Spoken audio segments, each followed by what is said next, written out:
Hello, je suis Carlotta. Bienvenue dans Product Marketing Stories, le podcast qui décrypte les méthodologies, partage des conseils et apprentissages concrets pour rendre compréhensible et accessible le product marketing. C'est super intéressant ce que tu dis sur la stratégie de communication et le fait de donner un maximum, parce que c'est vrai que souvent on a quand même tendance à toujours vouloir vendre son produit, à dire mon produit c'est le meilleur pour telle et telle raison, et finalement à oublier d'apporter de la valeur. D'où ma réflexion, et dis-moi ce que tu en penses, de toujours se poser la question de quelle est la place du discours produit en tant que tel dans la communication. Et aujourd'hui, de ce que je comprends, finalement c'est pas le produit qui est le centre de la com chez vous. Est-ce que tu peux nous en dire plus sur comment est-ce que vous avez défini cette stratégie, comment est-ce que vous mettez le curseur en fait entre la partie branding et le produit?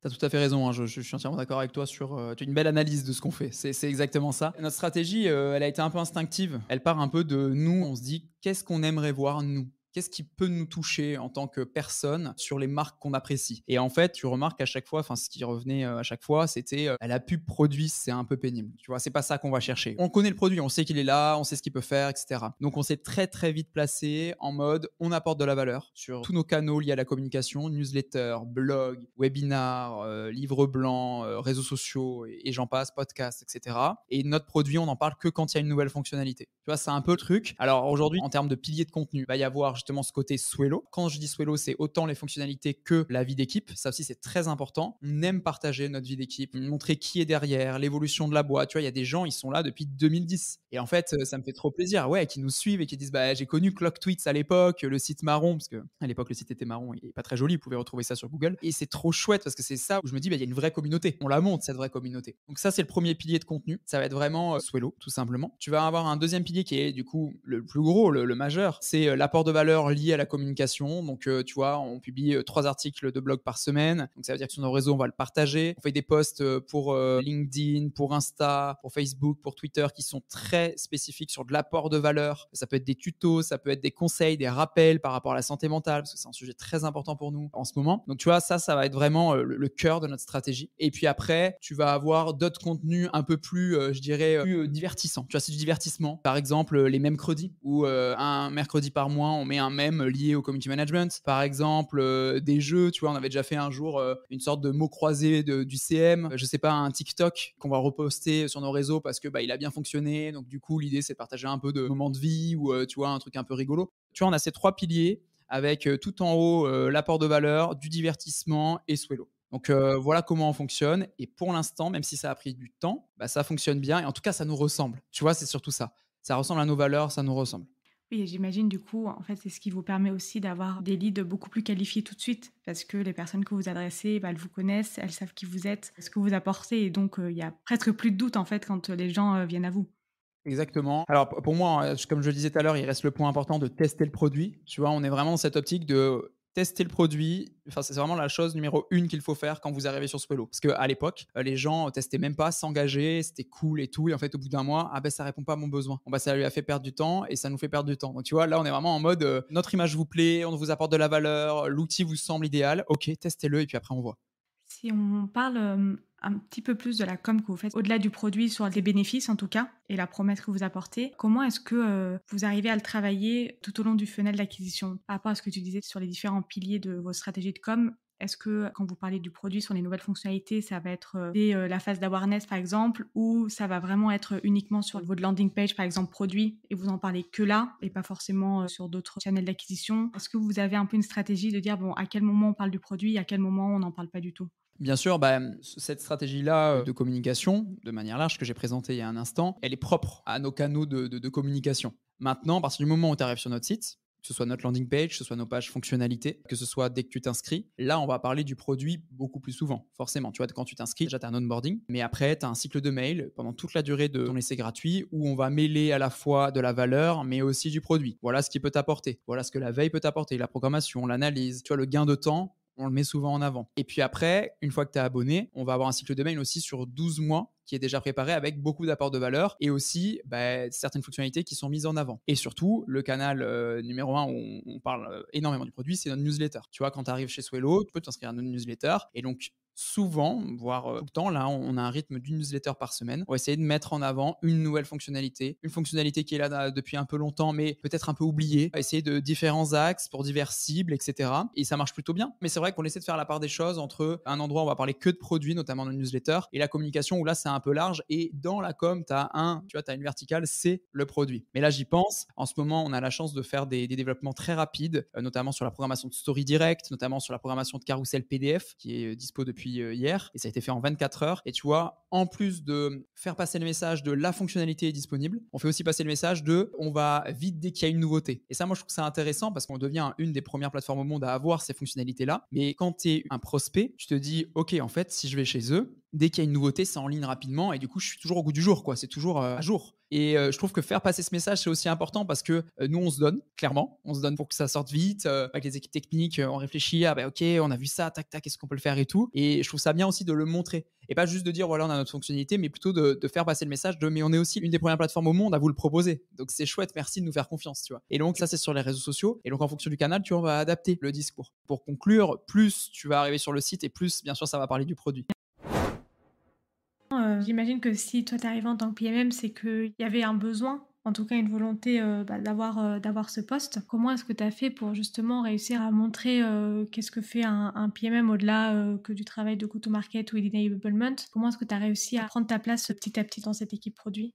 Alors ça a mis pas mal de temps, beaucoup de temps même. J'y travaille, encore, mais il y a pas mal d'évolutions, on en parlera après. Pour commencer, en fait, j'ai mis en place, toute la documentation, des formations et newsletters, récurrentes donc autour du produit. Pour tout Eldo, donc tout avec tous les autres collaborateurs, ça m'a permis de prendre ma place et surtout mettre en avant le produit, ce qu'il n'était pas du tout avant. Mais c'était, toujours de la phase post-launch pour être plus proche des clients et des équipes. Donc j'ai demandé à être invitée au rendez-vous pour faire des shadows. J'ai commencé à accompagner les sales pour faire des, rendez-vous, de démo produits. Tout ça, ça m'a permis de me rapprocher des équipes et partager mon rôle, et son impact. Et niveau équipe produit, j'ai rejoint tous les rituels pour être informée, plus tôt des développements et petit à petit, j'ai bossé avec la product designer pour tous les wordings des maquettes. Donc là, c'était déjà une première victoire. Je crois que tu connais ce genre de petite victoire aussi. Puis j'ai commencé à faire des propositions, d'opportunités avec mes analyses du marché. J'ai demandé de récupérer la gestion des insights. Puis j'ai pris de plus en plus de place pour vraiment bosser avec le PM, pour faire la roadmap. Mais tout ça, c'est du travail, que je vois le résultat, maintenant parce que, ça a pris, 2 ans et demi. Est-ce que, quand tu parles de documentation, de formation, de newsletter, tu peux nous en dire plus sur, ce que c'est concrètement, les informations que tu mets dedans?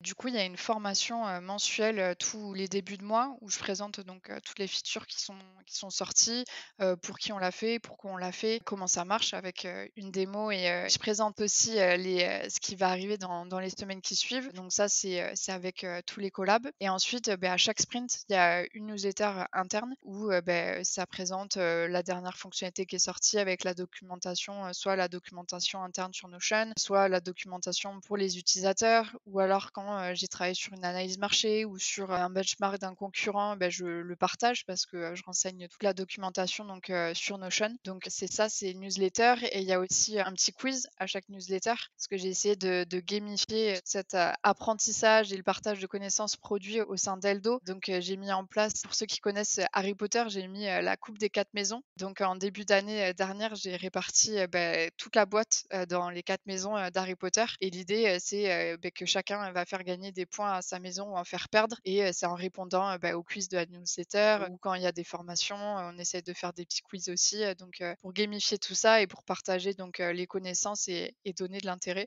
Donc voilà, sur la partie, documentation et formation, ce que j'ai mis en place et ce que je fais. Génial, ça marche bien? Ouais, ça marche bien et en plus, j'ai partagé les premiers résultats, en janvier et je voyais là, ceux qui étaient, derniers, bien piqués et ça les a remontés en mode un peu challenge, pour aller passer devant, dès qu'il y a des quiz. J'ai fait des canals Slack par équipe en fait, genre, «Il y a le quiz ce matin, allez jouer, pour gagner des points pour la maison», donc c'est cool, ils se motivent, c'est assez marrant à voir. Et du coup, les équipes, c'est mélangé, entre chaque équipe. Il va y avoir, du produit, de la tech, des commerciaux dans une équipe, enfin tout est mixé quoi, c'est ça? Ouais, exactement. J'ai fait, un tirage au sort et il y a vraiment, toutes les équipes qui sont mélangées pour pas qu'il y ait, toujours les mêmes qui bossent ensemble, qui soient dans les mêmes équipes. Tu disais, tu as de l'expérience en travaillant avec des early stage companies et c'est vrai que dans des startups naissantes, on va dire, où il n'y a pas beaucoup de ressources en tout cas, c'est pas forcément un PMM qui va être recruté en premier, mais pour autant, les fondations du PMM sont nécessaires à ce niveau-là, tout ce travail de positionnement, de messaging, etc. Est-ce que tu peux nous donner les initiatives product marketing qui, à ton sens, doivent être mises en place pour ce type d'entreprise à ce stade de développement? Oui, 100%, puis c'est une excellente question. Puis je veux juste faire une mini parenthèse. Des fois, il va en avoir des PMM qui vont être engagés comme un peu premier employé en marketing dans ces compagnies-là. Mais moi, personnellement, je crois que souvent, c'est un peu une question de, ben, on engage parce que c'est trendy, on engage parce que ça fait du buzz, on engage parce que nos compétiteurs engagent des PMM, mais il n'y a pas nécessairement de stratégie de fondation derrière de ça. Donc, il arrive, puis malheureusement, dans certains cas, ben, tu te retrouves un PMM dans une early stage startup puis t'as pas de fun parce que déjà que notre rôle est connu comme tu fais plein d'affaires en même temps, tu sais pas où donner de la tête, puis t'as l'impression que tes initiatives avancent pas, ben là, non seulement tu fais ça, mais dans un milieu encore pire. Donc, fin de la parenthèse, mais je te dirais qu'il y a 3 initiatives, en fait, que je recommande pour les early stage companies ou les startups. On vient d'en parler à des clients. C'est tellement le fun en tant que solo marketer. Moi, en tout cas, c'est le même que j'ai eu la piqûre, là. J'étais solo marketer dans une startup, ça faisait 2-3 ans que j'étais là. On avait de la misère avec nos campagnes, on avait de la misère un peu à comprendre où on s'ennuyait. C'est souvent une question de, ben, on va travailler sur les channels plutôt que sur la stratégie. Le problème de ça, c'est que tu te rends beaucoup moins loin. Tu as une dissonance en termes de marque, tu as une dissonance en termes de marketing, puis tes résultats, ils fluctuent beaucoup. Donc, premier élément, ce qu'on a fait, c'est vraiment, on s'est commencé à parler à des clients. Puis c'est un peu comme je t'ai dit. Comment tu nous as connus? C'est quoi qui a démarré l'idée? Pourquoi nous versus la compétition? Y a-t-il des éléments qui ont comme poussé la prise de décision? Donc, tous ces éléments-là, à force de poser des questions, puis avoir un objectif en tête de c'est quoi qu'on va aller chercher comme information? C'est quoi l'objectif de ces calls-là? C'est sûr et certain que c'est un truc que je recommande à n'importe qui. Une des manières d'amener ça, c'est avec le product market fit. On ne sait pas si on l'a encore. Puis tu sais, c'est pas une notion de noir ou blanc, c'est plus un score qui va varier en fonction du temps et de l'évolution du marché, mais ça marche bien gros. Là. Ah ben ça va pour le product market fit. Tu brands ça de même, c'est rare que le monde va dire non, surtout si c'est toi qui sautes sur des calls avec des clients. Deuxième aspect des analyses de démo ou des calls de sales, j'ai un framework qu'on a fait avec une compagnie justement de Toronto que eux voulaient qu'on revoie leur méthode d'outbound. Fait qu'on a juste écouté comme... J'ai fait ça pendant le temps des fêtes en plus, c'était un peu rough avec du café Baileys, là, mais j'ai écouté je pense une 30aine d'heures de calls avec des discovery, des démos, des qualification calls, puis au bout de la ligne, ben après ça, tu te dis, c'est quoi les questions que le client pose? C'est quoi les questions que le prospect pose? Puis tu mets ça dans la catégorie de voice of the customer. Puis là, ben, ça te permet de te dire, est-ce qu'il y a des sales enablement assets que je peux créer à partir de ça? Est-ce que notre site est assez clair? Est-ce que ça répond à ça? Est-ce que la personne est complètement sur le bord? T'sais? Dans des cas de même, si la personne a dit, est-ce que vous êtes comme, je sais pas, la personne elle compare HubSpot, qui est un CRM, puis une compagnie en particulier qui fait du IoT, par exemple. Ben là, si la personne elle compare ta compagnie IoT à HubSpot, il y a un problème. Là. Il y a un messaging qui est vraiment pas correct quelque part, donc c'est un peu cette approche-là. Donc on regarde Voice of the Customer, mais aussi qu'est-ce que les reps disent. Est-ce qu'il y a une continuité? Est-ce qu'il y a des patterns entre ce qu'ils disent? Puis est-ce qu'on est capable de raffiner ça pour se dire que Megan, que c'est la top performer de l'équipe, est-tu capable de faire de quoi d'aussi bon que Ricardo, que lui a besoin d'un peu de travail pour atteindre son quota? C'est vraiment... Ça aussi, c'est quand même facile d'approche. Tu te dis, ben, je veux améliorer le pipeline de vente. Ça fonctionne quand même très, très bien d'amener ça.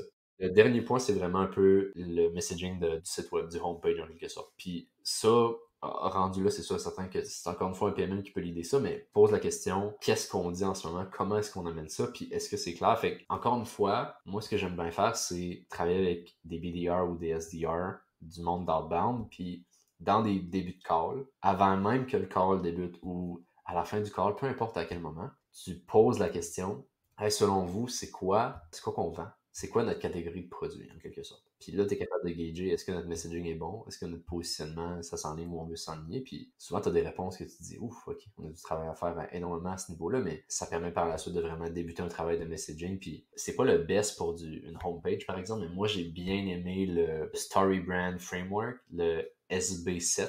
Je ne me rappelle plus qui est en arrière de ça. Je trouve que c'est un bon framework de messaging pour des landing pages. Mais pour une homepage, c'est plus compliqué parce qu'il n'y a pas nécessairement l'aspect de différenciation là-dedans. Donc si je résume, il y a 3 points. Le premier, c'est tout ce qui concerne les interviews clients. Le deuxième, c'est analyse des calls, des sales pour comprendre quelles sont les questions, les interrogations, les problématiques des prospects et du coup, quels assets de sales enablement il faut qu'on construise. Et 3, toute la partie messaging et surtout de la homepage. Se dire, est-ce que du coup, notre homepage, elle résonne vraiment et elle est vraiment compréhensible par rapport à nos prospects et à nos clients. la question que souvent je me fais poser, c'est comment est-ce qu'on fait pour faire une page puis aller chercher comme 3 différents clients ou 3 différents targets, mais au bout de la ligne, ton but de ta homepage, ça, encore une fois, ça dépend du contexte. Je veux pas dire à tout le monde, hey, faites ça, mais au bout de la ligne, tu veux attirer l'attention. Tu veux pousser quelqu'un à se rendre plus loin. Tu veux leur faire comprendre c'est quoi ta catégorie, ça s'adresse à qui, c'est quoi la clarté et la différenciation là-dedans. Winter et Olivine Marketing ont fait un cours gratuit sur le messaging 101. Puis ils parlent justement du messaging, que c'est basé sur 5 aspects. Puis je les ai pas devant moi, mais c'est comme clarté. Clarté, je pense, c'est un des plus gros là-dedans. Clarté, comprendre à qui vous vendez, la différenciation. Puis il y en a une couple d'autres, mais je recommande fortement ce cours-là qui est gratuit sur YouTube et aussi sur leur propre site à eux. C'est en anglais, c'est fait par Winter puis Olivine Marketing. C'est très très solide si vous voulez retravailler un peu vos notions de messaging. Là, je le recommande. En B2B par exemple, mais il y a beaucoup d'éléments qui s'adaptent au B2C. Si on rentre un peu plus dans le détail dans le champ d'action dont tu parlais tout à l'heure de quand on arrive à être beaucoup plus centré sur la valeur, est-ce que tu peux rentrer dans le détail de qu'est-ce qu'on peut faire? Quel est ce champ d'action qui nous est ouvert si on prend cette direction-là? Et en fait, si on revient à la définition de la valeur dont je parlais tout à l'heure un peu plus tôt, c'est que c'est la somme des problèmes qu'on résout pour notre client. Et certains de ces problèmes sont techniques et ils sont fonctionnels. Souvent, l'exemple en marketing, j'ai besoin de percer un trou dans un mur, j'ai besoin d'un forêt de diamètre 8. Et parler du produit à ce moment-là en disant que j'ai un super forêt en titane qui force super bien, ça a beaucoup de sens.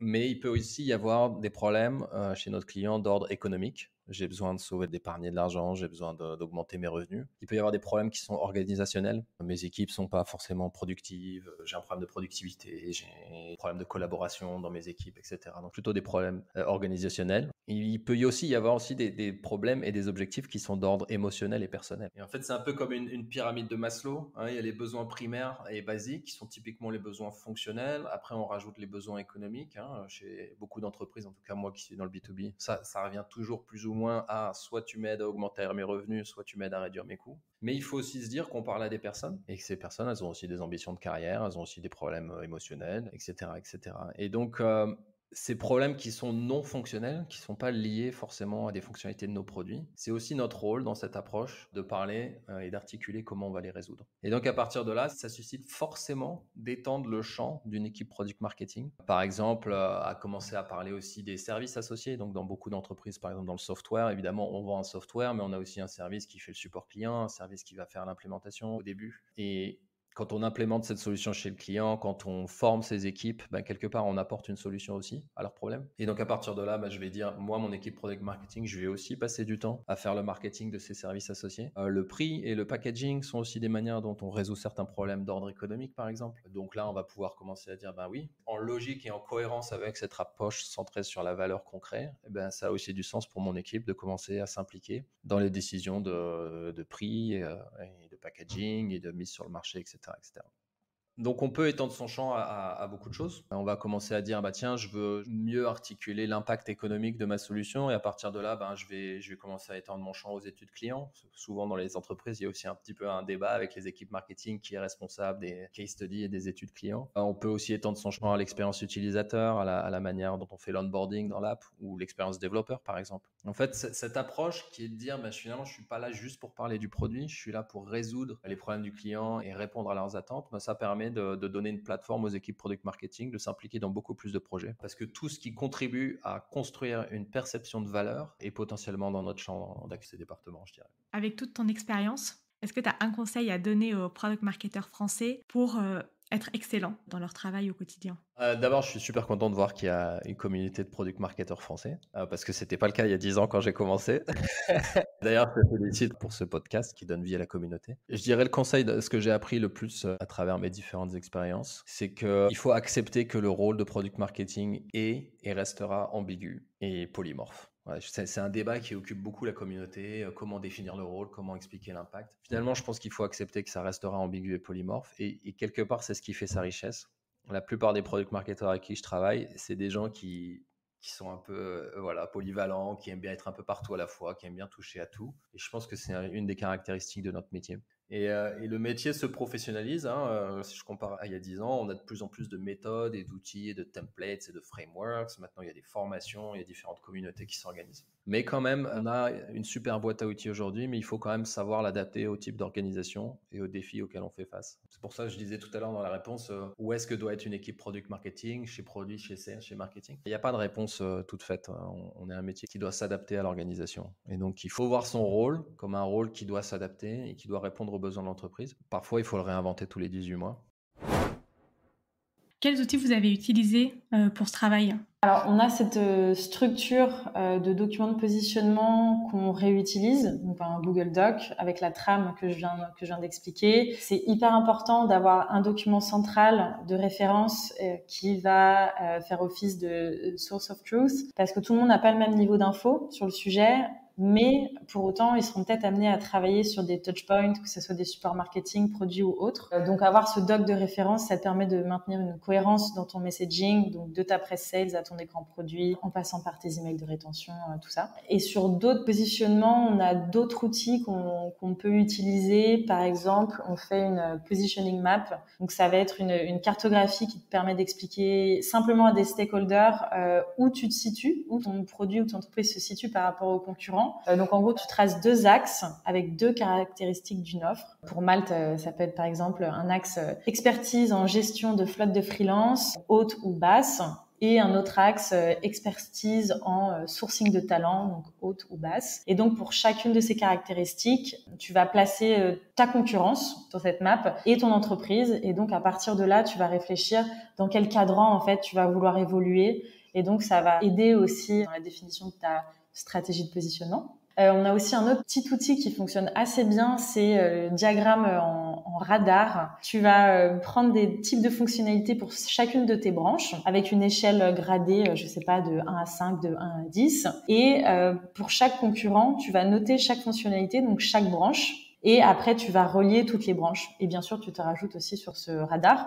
Et donc ça te permet de comparer en 2 secondes là où tu vas être similaire à des concurrents, là tu vas être super différent. Et ça va te permettre de dire, ok, nous on joue dans la cour de tel concurrent, ou alors on voudrait être plus fort sur telle partie de la fonctionnalité. Donc voilà, ça c'est des outils qui peuvent être utilisés dans le positionnement. Il y a un autre sujet que je voulais évoquer avec toi parce que le positionnement, comme tu l'as dit, finalement, ça se concrétise dans un fichier, dans un doc. Et le plus dur, au final, c'est de l'implémenter. En tout cas, c'est au moins les 50% du travail restant. Est-ce que tu peux nous expliquer comment est-ce que tu as diffusé ce nouveau positionnement en interne, mais aussi comment est-ce que vous avez travaillé le go-to-market de ce nouveau positionnement ? C'est un très bon point. Tu peux avoir le plus beau positionnement du monde sur un document. Si personne ne le lit, tu auras loupé l'exercice. Donc nous, ce qu'on a fait, c'est qu'on a créé des guidelines simplifiés et partageables à différentes équipes. On en a fait la brand, on a fait un sur le tone of voice, donc à destination des équipes product design, communication, contenu. On a fait une synthèse en 2 ou 3 slides des propositions de valeur et de la tagline de Malte Stratégie, donc surtout à destination du produit, parce qu'ils allaient construire les écrans. Et enfin, un glossaire des termes à utiliser ou à ne pas utiliser qui a été co-construit avec notre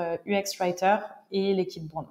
Une fois qu'on avait ces guidelines bien en place, on a eu une phase d'évangélisation des équipes. Donc en gros, ça a été un roadshow dans différents meetings, produits, sales, marketing. On a fait une présentation dans le Hollands de Malte. Toute la boîte est à ce meeting-là. On fait régulièrement des rappels dans la newsletter produit interne qu'on a, qui est à destination de toutes les équipes. Et régulièrement, on fait des annonces on utilise Slack, donc dans les channels Slack, pour être sûr que tout le monde est bien au courant. Et une autre astuce, ou en tout cas quelque chose qui nous a été super utile pour s'assurer que c'est bien implémenté, c'est d'avoir des relais en fait qui sont bien formés sur le sujet, donc des POC, Point of Contact, dans toutes les équipes qui vont produire du contenu et à travers tous les marchés. Ici, on a eu une super collaboration avec notre UX Writer parce qu'on intervenait sur des écrans clés qui nécessitaient un travail de positionnement. Par exemple, comment tu montres l'intérêt de postuler à Malte Stratégie à un consultant dans son parcours d'onboarding sur le produit. Et donc, pour ça, on a bossé vraiment en collaboration très, très étroite avec elle pour qu'on s'assure que tous les messages partagés dans le parcours utilisateur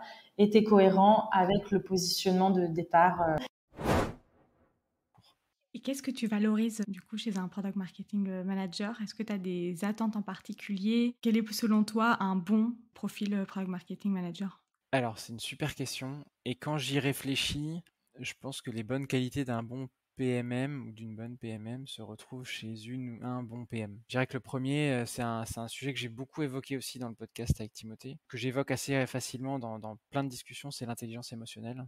Le PMM, il est vraiment au milieu de tout, comme le PM. Et l'intelligence émotionnelle, elle est absolument clé et cruciale pour intervenir au bon moment, se taire au bon moment, aller mettre le bon curseur au bon endroit, etc. Enfin, pour moi, l'intelligence émotionnelle, c'est une qualité indispensable à beaucoup de métiers liés au produit, product designer inclus. Je dirais l'intelligence émotionnelle. Le deuxième, la capacité d'un PMM à délivrer.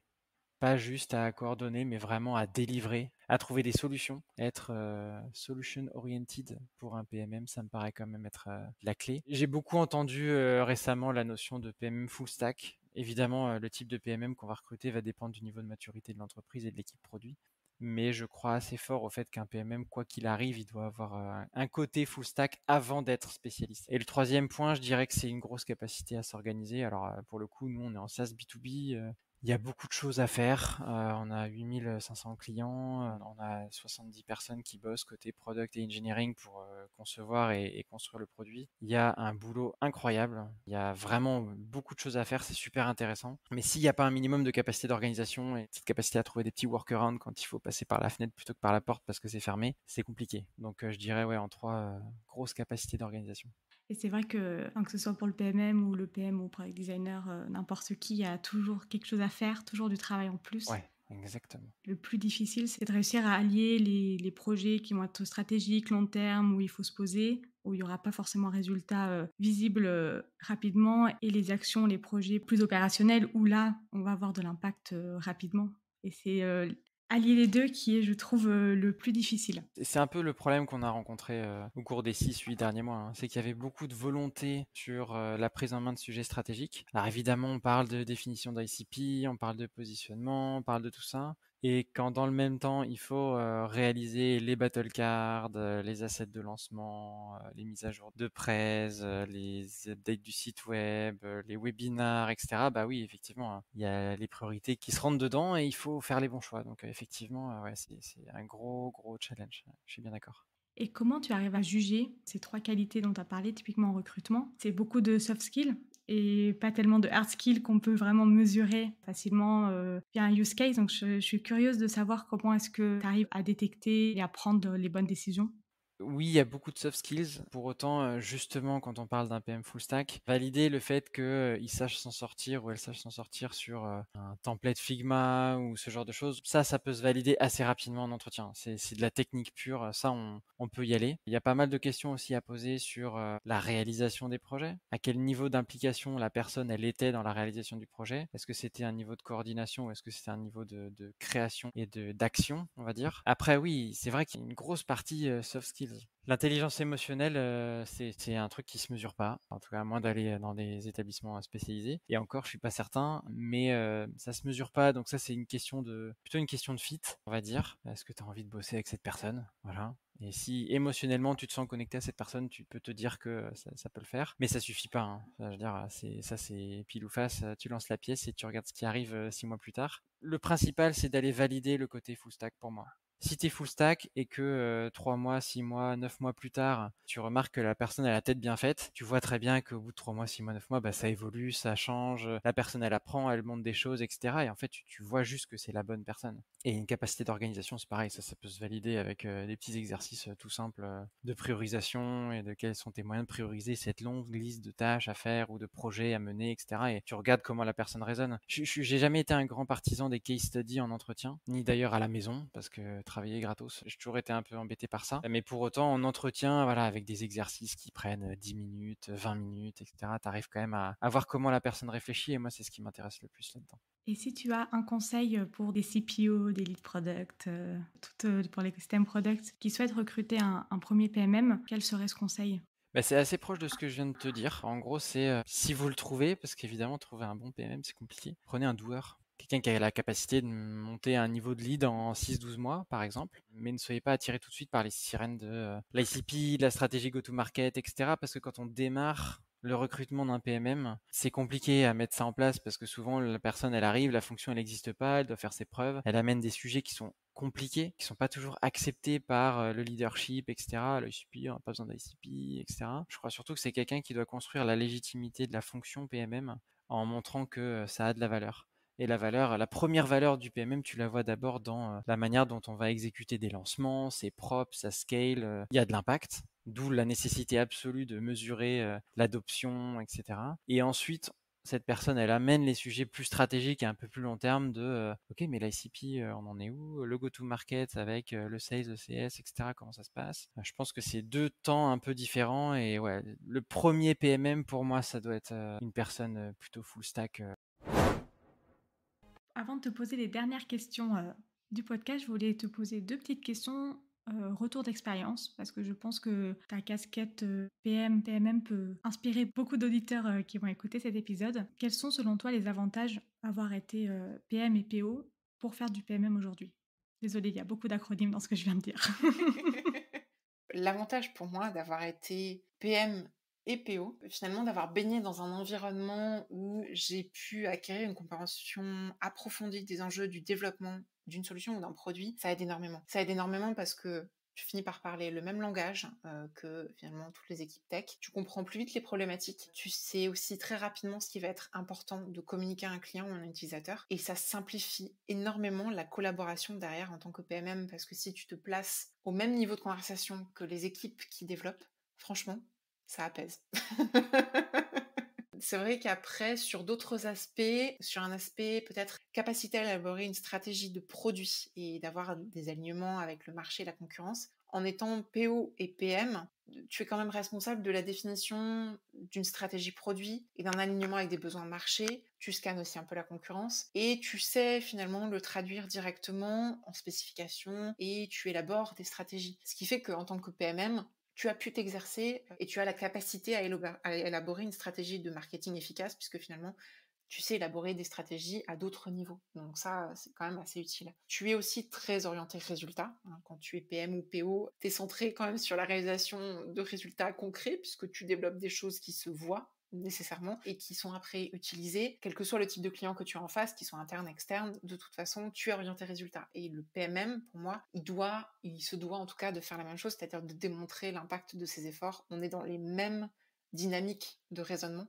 Donc ça, clairement, c'est d'une grande aide aussi. On va revenir sur le point de la communication. La communication transverse. Tout ce qui est, franchement, le produit, c'est quand même un rôle ultra central. Et c'est vrai que la communication en transverse, elle est hyper importante. Tout ce qui est collaboration avec les équipes, avec toutes les problématiques que toutes les équipes que tu peux croiser sur ton chemin peuvent avoir. C'est vrai que le produit ne fait jamais rien seul. Et ça, il faut vraiment l'avoir toujours en tête. Et en tant que PM et en tant que PO, tu fais quand même travailler beaucoup de métiers différents pour arriver à développer quelque chose derrière de palpable. Et c'est vrai que la communication en transverse, que ce soit pour un métier de PM, de PO ou de PMM, il vaut mieux l'avoir quelque part en poche dans ses compétences parce que c'est clairement l'activité névralgique de ta journée, la communication. Et c'est dur de demander aux personnes, d'avoir cette communication transverse quand il n'y a pas de hiérarchie. Il faut vraiment être bon dans la manière de communiquer, dans le pourquoi. Il faut être hyper persuasif. Ça, c'est sûr. Et puis avoir un capital sympathie quand même aussi, parce que quand tu as de l'empathie et de la sympathie à distribuer, tu arrives quand même à faire avancer les choses. C'est clair que ça reste un atout. Et si je devais aussi peut-être terminer sur une partie gestion, sur la partie gestion de développement et gestion du changement, c'est sûr que en tant que PO ou en tant que PM, tu as quand même un certain nombre de compétences en gestion de projet, soit qui sont innées, soit que tu finis par acquérir, clairement. Et tu peux quand même les appliquer à ton métier de PMM quand il s'agit de planifier et d'exécuter, j'en sais rien moi, n'importe quelle tâche que tu peux avoir sur ta route. Un go-to-market, voilà, un lancement, c'est un très très bon exemple. Et aussi sur la partie conduite du changement, parce que on n'en parle jamais assez, mais la résistance au changement, c'est très compliqué aussi. Et c'est vrai que en tant que produit, quelle que soit ta fonction dans les métiers du produit, tu es toujours en train d'essayer de convaincre, d'évangéliser, de faire en sorte que les gens adhèrent à tes idées, que les gens adhèrent à ton produit, qu'ils l'adoptent. Donc c'est vrai que tu sois PM, PO ou PMM, cette expertise-là, elle est quand même sacrée. Comme quoi, il y a vraiment de quoi faire. C'est très complet. Et c'est ça qui est passionnant. Et ce qui est passionnant aussi, c'est de voir les ponts qui peuvent être faits entre chaque métier. On parlait de rôles silotés. En fait, c'est pas des rôles qui sont silotés, c'est juste qu'il faut mettre des frontières dans ce que chacun doit faire par rapport à des expertises bien précises, mais l'un n'empêche pas l'autre et c'est ça aussi qui est super. Ah bah, c'est ça qui fait toute la force en fait de ces métiers-là. Et si tu avais un conseil à donner à nos auditeurs avec un profil product tech qui souhaitent s'orienter vers le product marketing, qu'est-ce que ce serait? Pour moi, je dirais faites des entretiens avec des PMM. Faites des entretiens avec des PMM et diversifiez en fait ces entretiens, à savoir prenez des gens qui ont des degrés de seniorité différents, qui évoluent dans des structures avec des organisations et des maturités différentes. On revient sur la question de la maturité. Pourquoi je dis ça? Parce que en fait, il existe franchement autant de contours de postes de PMM que de boîtes et de personnes. En vrai, sur le papier, on fait plus ou moins, allez, à 80% les mêmes rôles ou les mêmes missions. Même nous, en discutant, on avait quand même pas mal de points en commun. Mais en fonction de l'environnement, en fonction des besoins de la boîte à l'instant T, en fonction de tes compétences, en fonction de ta personnalité aussi, finalement, on peut être amené à rendre ce contour de poste malléable. Et du coup, mon meilleur conseil, c'est confronter ce que vous retenez finalement des discussions ou des entretiens et ce que vous pensiez ou l'idée que vous faisiez du rôle de PMM. Et de toute façon, si vous avez en fait une appétence pour ce qui est challenge, interaction avec, on va dire, presque toutes les équipes de votre boîte, et s'il y a aussi voilà, une appétence pour tout ce qui est avoir un pied dans l'interne et un pied dans l'externe, puisque finalement on est toujours au carrefour un peu de tout, avec une ouverture sur tout ce qui est client et marché, et que toutes les discussions que vous avez eues vous ont donné envie, bah, il faut juste se lancer. Et tester. De toute façon, bah, si ça marche pas, il faudra aller faire autre chose. Et aujourd'hui, quel est ton plus gros enjeu dans ton rôle de PMM? On en parlait un petit peu tout à l'heure, c'était essentiellement la synchronicité avec tous les changements. Ils peuvent être business, stratégiques, et aussi tout ce qui va être développement. On parlait tout à l'heure de l'agilité des équipes et du développement continu. Clairement, c'est mon plus gros enjeu, c'est d'être idéalement toujours inclus et au courant au bon moment de tous les changements, de tout ce qui pourrait avoir un impact sur mon travail. On le disait tout à l'heure avec la double focale à court et à moyen terme. Et ça, c'est un travail quotidien. C'est ce que j'allais dire, c'est un enjeu qui s'arrête pas à un instant T, en fait, c'est continu. Non, c'est un combat de tous les instants. Sans faire peur, hein. Non, mais en vrai, c'est cette histoire de communication, c'est de tout temps, ça a toujours été un challenge pour n'importe quelle équipe, n'importe quel métier, et d'autant plus quand aussi on a aujourd'hui des équipes qui sont, on va dire, décentralisées, avec des gens qui peuvent travailler de n'importe où, des moyens de communication avec des canaux divers et variés. Il faut toujours s'assurer d'être synchrone avec, en tout cas, la majorité des équipes avec lesquelles on travaille, et c'est ça pour moi le plus gros enjeu. Tu as tout dit. Comme tu as tout dit, on va passer aux questions de la fin du podcast. Quelles ressources ou livres tu recommandes à nos auditeurs? Alors c'est vrai que moi, quand j'ai dû finalement définir un peu mieux l'orientation que je voulais donner à ma carrière, je me posais pas mal de questions. J'ai un proche qui m'a conseillé en fait un livre, donc dans la littérature anglophone, hein, pardon pour ceux qui lisent en français. Mais du coup, j'avais lu The Product Marketing Manager par Lucas Weber, qui est en fait quelqu'un qui a décrypté parfaitement pour moi le rôle du PMM, qui avait aussi un attrait particulier pour moi, c'est qu'il avait un parcours similaire au mien. Il avait commencé par faire du support, très étrangement. Ensuite, il a fait du product management d'un point de vue software, et il a fini par être ce qu'il appelle software PMM. Et je suis allée voir son profil LinkedIn récemment, du coup, parce qu'il a évolué entre-temps. Il avait écrit ce livre, je crois, en 2017, quelque chose comme ça. Et il est maintenant Head of Product. Donc, tu vois, tous les chemins mènent quelque part, de support à Head of Product, finalement. Il n'y a qu'un pas. Mais alors, l'avantage que j'y voyais, c'était que c'était un livre finalement relativement court et qui était, alors pour mon esprit très scientifique et cartésien, qui était il y avait une approche très pragmatique sur le métier, et du coup, sans faire de grandes définitions de ce que devait être un product marketing manager, il a couché sur le papier ce que lui avait vu et comment lui, finalement, il avait contouré le rôle de PMM, et je trouve que c'est très réussi. Donc si jamais il y a besoin de commencer par quelque chose, peut-être ce livre-là. Il y a un sujet, je pense, qui est très intéressant à adresser, c'est le sujet des produits qui sont à destination des collaborateurs et qui sont parfois même obligatoires. Donc on se dit, à quoi ça sert de vendre un produit qui est obligatoire? Quelle est ta vision et tes conseils justement pour travailler sur ces sujets-là, qui sont souvent complexes? Oh là, c'est le parent pauvre du parent pauvre du parent pauvre. C'est-à-dire qu'en fait, tu vois, on est en corporate et en plus, c'est sur des applications qui sont obligatoires. Est-ce que tu as saisi tes temps, Carlotta, d'ailleurs?